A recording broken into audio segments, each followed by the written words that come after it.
Frankly, the gas-powered crossover coupe in 2023 feels like something else, rather than anything new or exciting. That doesn't make the new GLC a worse choice after its redesign, but it isn't the hot new thing it was when it first launched.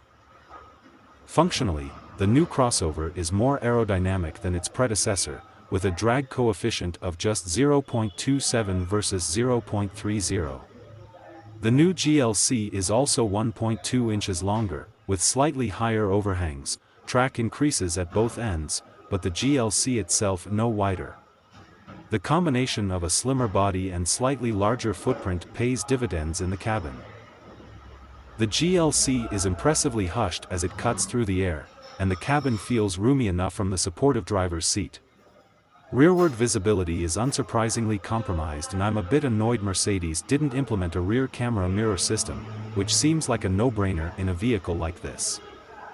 Beyond changes dictated by the GLC Coupe's shape, though, all of what's found here mimics the two-box GLC and C-Class sedan, from the primary driver interfaces to the revised infotainment system. A 12.3-inch cluster and an 11.9-inch touchscreen are standard. Material choices, and overall design. The cabin feels thoroughly modern and mostly well-appointed, only the bits of silver-painted plastic come in for criticism. The 2024 GLC-Class Coupe won't arrive in North American dealers until later in 2023, which means I don't have any pricing info to share just yet. However, it seems logical that the redesigned GLC Coupe will mimic the price increases we saw with the closely related GLC SUV and C-Class sedan. The C-Class, for example, jumped from $42,650 in 2021 to $44,600 following its redesign. The GLC SUV was $44,900 in 2022, while the updated model starts at $48,150. A $2,000 to $3,000 price hike would make sense on the GLC Coupe, driving the price of the 300 model up to around $58,000, from today's $55,850. Admittedly, though, that's nothing more than speculation on my part.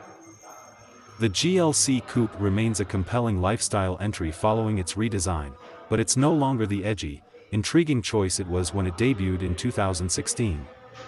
That's partially down to Mercedes' conservative redesign, but mostly because of a market that has seemingly moved on to newer, bolder, and often electrified things.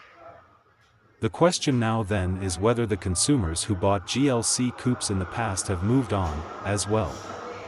If they return, they'll find a crossover coupe that does everything last year's car did, but better. It's easier to drive, more engaging, at least with non-North American features, and smarter.